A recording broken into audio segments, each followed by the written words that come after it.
Thank you. Good afternoon. I'm Jason Gottfried, Transportation Planner for Hennepin County. In 2016, Hennepin County undertook our first ever freight study to understand how the county's transportation networks are being used for the handling of freight, how these uses are evolving, and what this means for the county's priorities, projects, and policies.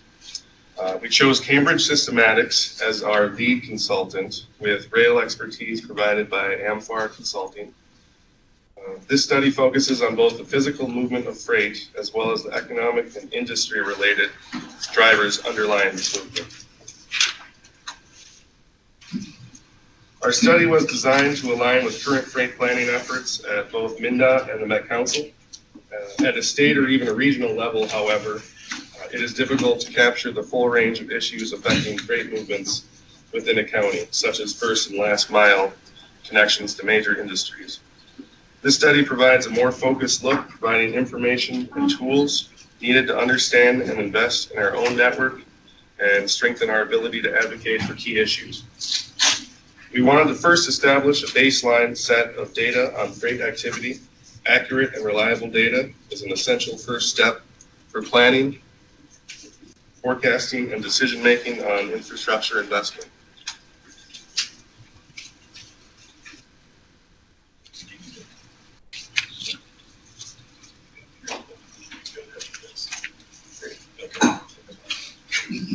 Our study was structured as a series of discrete tasks, each of which were represented in a supporting document. These tasks ultimately form a complete plan, culminating in a set of freight needs and recommendations in the fourth and final task. The most essential elements produced through this effort will be incorporated into Hennepin County's upcoming 2040 comprehensive plan. Task 1, Infrastructure and Network Use, inventories Hennepin County's transportation system, primarily roadways as well as rail, but also documents stakeholder interviews conducted as part of the study. Task 2, Commodity Flow Analysis, examines the commodity flows through our transportation networks for a base year of 2014 and a forecast year of 2040. Task 3, Truck System Performance, measures volume, speed, reliability, and safety on our roadway network, in part by using HRE truck GPS data from 2015.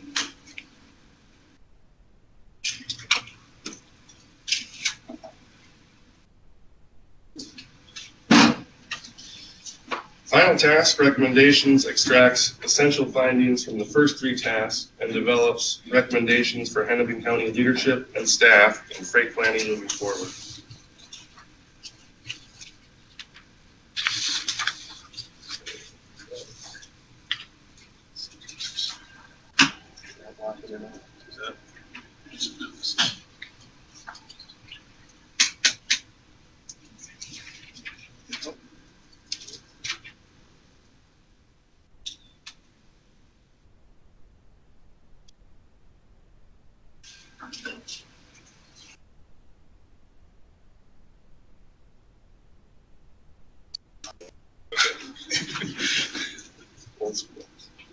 Key stakeholders who are users of our freight network were interviewed to determine their use of the network, their needs in the region, as well as policy concerns. In conjunction with Hennepin County, Cambridge Systematics identified key stakeholders with varying roles, including the public sector, economic engines, industry associations, motor carriers, third-party logistics providers, bulk shippers, and others. In addition, with the help of the Minnesota Trucking Association, Cambridge Systematics distributed a survey to MTA members requesting information on company operations, key origins and destinations, major corridors, bottlenecks, and expectations for the future. Results of the stakeholder interviews generally found that Hennepin County is a good place to do business. In terms of policy and regulation, respondents were primarily concerned about national or state issues such as labor shortages, safety regulations, truck size, and weight limitations. Few local policies or regulations were mentioned as areas of concern, but some respondents noted concerns with the sudden implementation of tolls for freight vehicles, which has occurred recently in other states. Some noted local land use trends, such as increased development pressure from population demand, along with changing zoning policies in the urban core, pushing out industrial uses, as David's mentioned.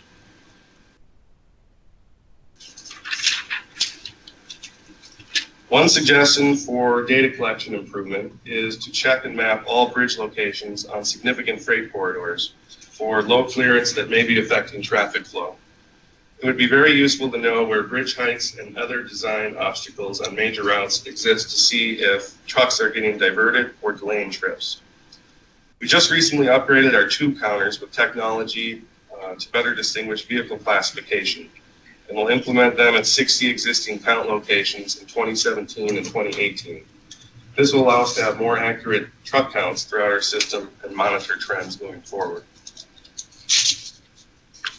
A broad source of data, including MnDOT and A3 provided, are volume counts.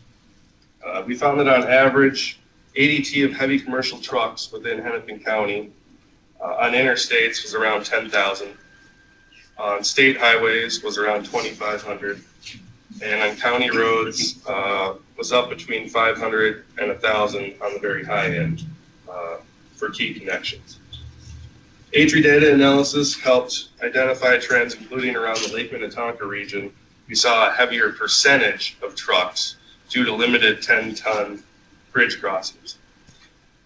Broadway Avenue, or CASA 66, remains a critical connection between intermodal yards and I-94, I-35W, and 280.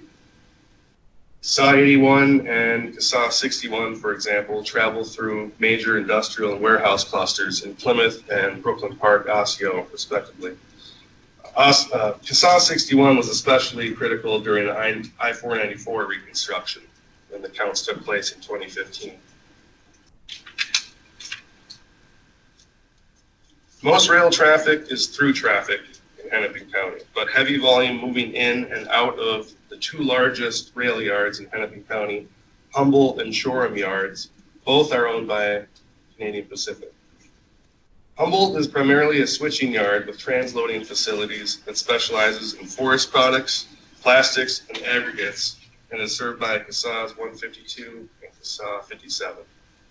Shoreham Yards is partially served by CASA 153, Lowry Avenue, and CASA 23, Marshall Avenue.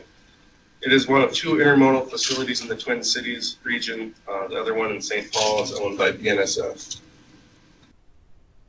High-level analysis of crash data from 2010 to 2014 on our system using data sourced from Department of Public Safety found 3 truck-related crash fatalities and 2 serious injuries on our system. We are currently checking into these most serious incidents as well as concentrations of crashes of all types on our system. In the future, Hennepin County staff could distinguish truck-related crash data from general traffic to monitor trends and potentially identify design flaws as they relate to truck-related maneuvers. Urban corridors in particular routinely have minor property damage, difficult turning radii.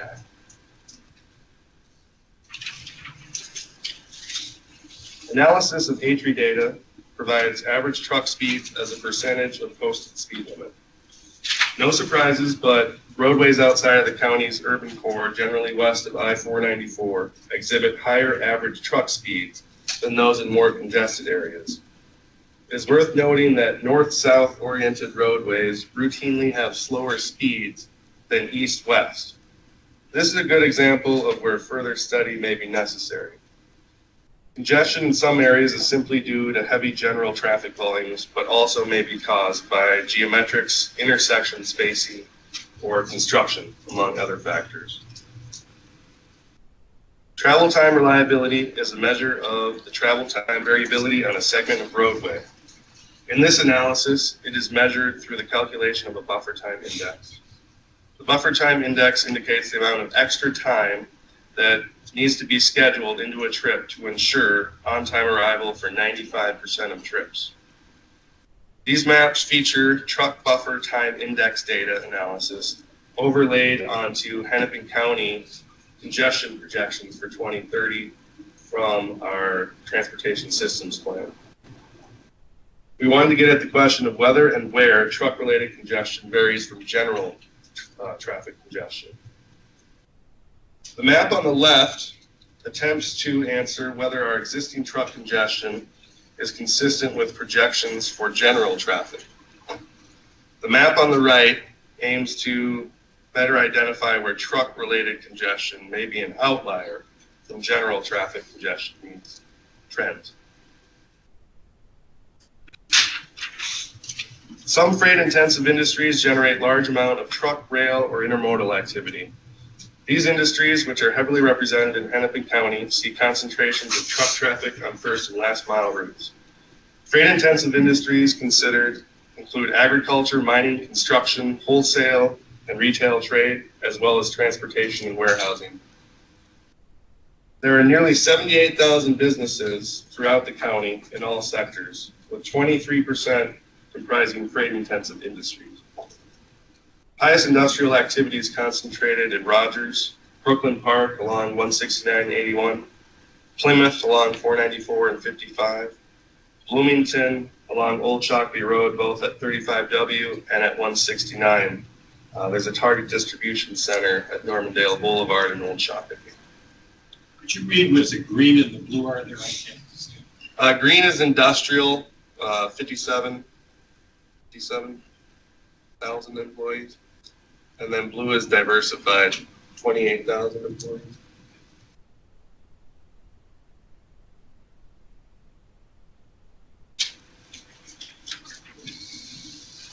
Our study represents the first steps in development and implementation of freight-related transportation performance measures for Hennepin County. Data and information on freight mobility, system performance, safety, and economic indicators in the county have been developed as part of this study. This data will be incorporated into Hennepin County's GIS platform, which can be used to develop an ongoing performance measurement system.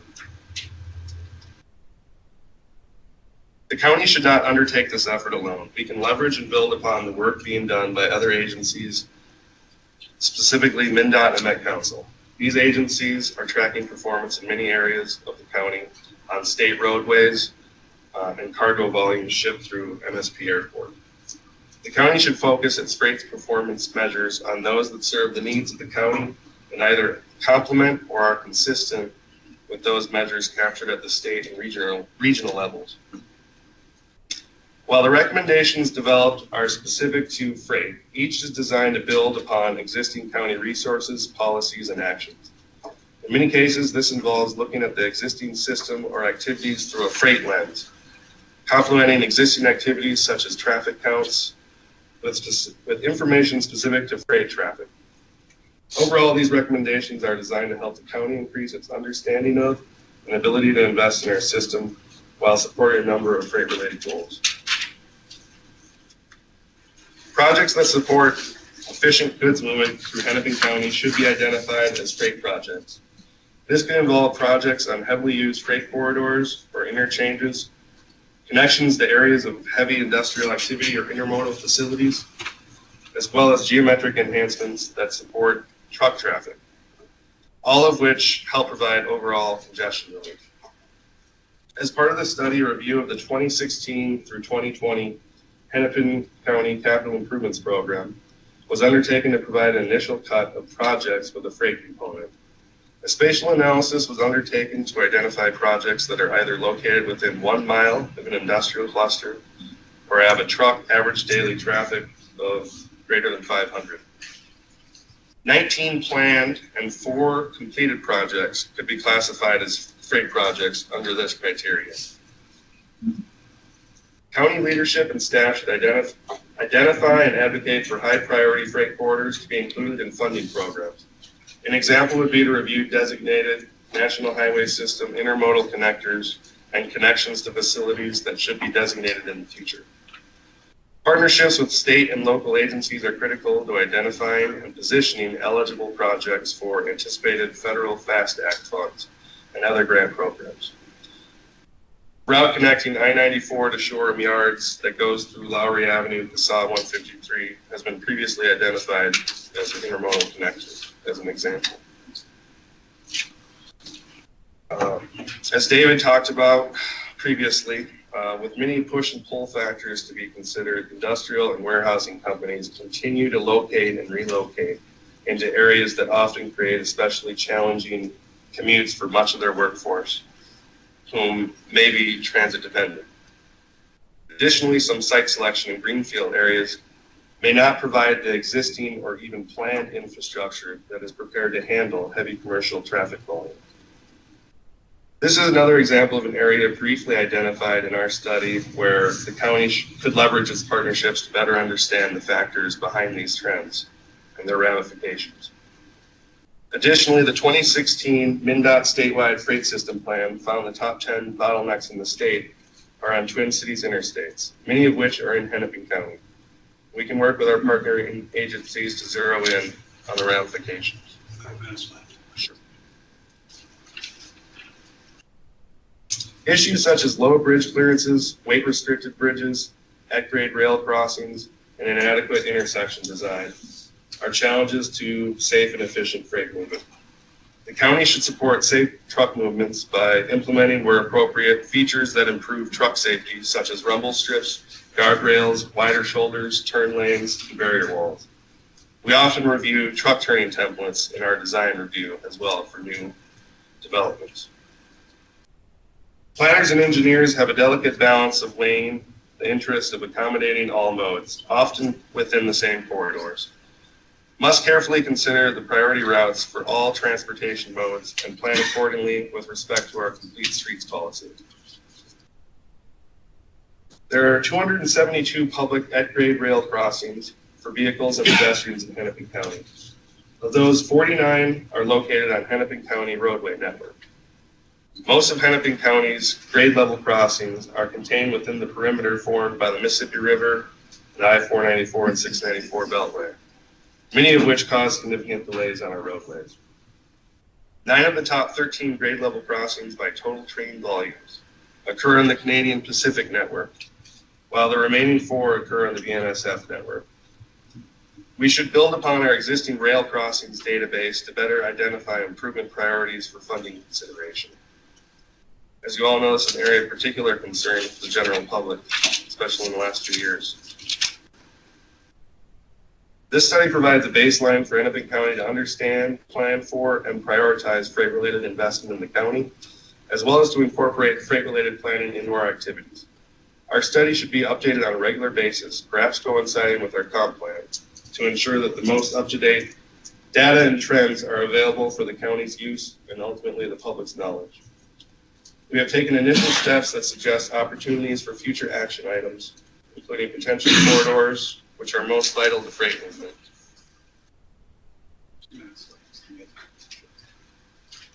What does this study tell us? Existing industries and growth are important economically, but also strain resources. This is not news, but important to understand and plan for in the future. This study produced a snapshot of existing conditions and recommendations for next step actions.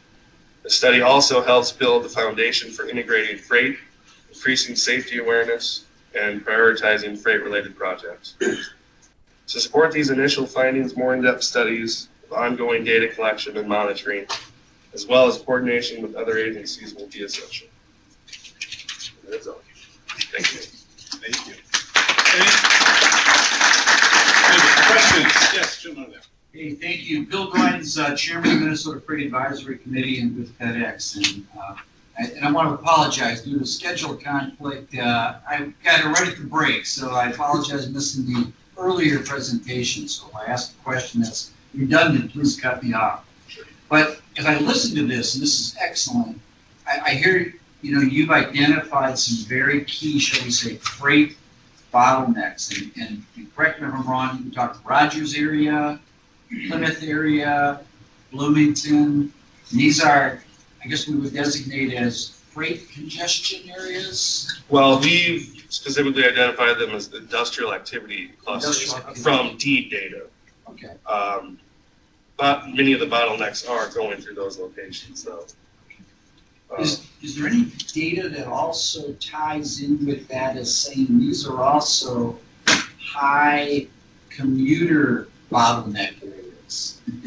For general traffic? General traffic, sure. Well, yeah, we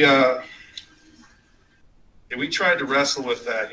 Big question, the elephant in the room was, okay, why is freight traffic congestion why should that be a greater concern or treated differently than general traffic? And so we tried to overlay with our 2030 projected congested routes and see where those two differentiate versus where they coincide, and then kind of consider your priorities from there. But that's for future study as we move forward. This is, kind of baseline. No, I where think this is a great start. Okay. Here and then over here. Go ahead, sir. In regards to the mix of the trucks and the cars, because there's a lot of discussion of the separately. As I understand it, and I may be wrong, there's a point where the percentage of cars on a road renders truck traffic kind of not tenable. Trucks go, geez, we can't use this road anymore. And there's a point where the trucks get so thick that the cars can't, where the soup or the mix crosses over. And I've always wondered if there's any tracking of that, because in the real world, you see that a lot. There's a point where those trucks hit the road and now the commuters say, this is now rendered this road unusable. And the same thing for the trucks. When all of a sudden the commuter flood, they reroute. And I guess I've never seen any tracking of that. But question, that overlap. Yeah, it's a great question, and my baseline knowledge from the study of the county roadway system, I don't think that the number of truck volume is really to that point where it's crowding out general traffic, at least on the county roadway system. Sometimes it's just a narrow time windows. Yeah, for sure. Or it's spiking port activity. Yeah, and it's very isolated to point level distribution centers and whatnot, but certainly worth further study. Question here. Yeah, it sounds like there's a good level of overlap with the work that Dave has done and what you've done. Some of this work on traffic flow and truck speed and reliability. Have you made presentations on any of this, especially these areas of concern with the city, with the county commissioners? Any workshops or anything? No, as you can tell from checking on the notes pretty constantly. It's my first presentation on the study. But I did draft a memo to our board of commissioners that our county engineer will be reviewing today, even potentially. So really a lot of these next steps that we talk about will be kind of dictated right there in the very near future. Done. Yeah, Jason, you mentioned that some remediations or improvements might include looking at bridge height, intersections, rumble strips, barrier walls, signage, and signal timing, things like that. Did you locate in this study specific areas, location-specific areas where these types of remediations are needed, or is it just sort of in general things that people were talking about? No, I wish there was really just a general suggestion from the consultant for Hennepin County to kind of take the mantle going forward. On what we want to prioritize for our own study. But I think I pulled that out as some of the examples of, I think, basically where that's kind of the low-hanging fruit for us as staff, but also could go a long way towards understanding where the problem, or the spot problems are. Great. Any other questions? Yes, good.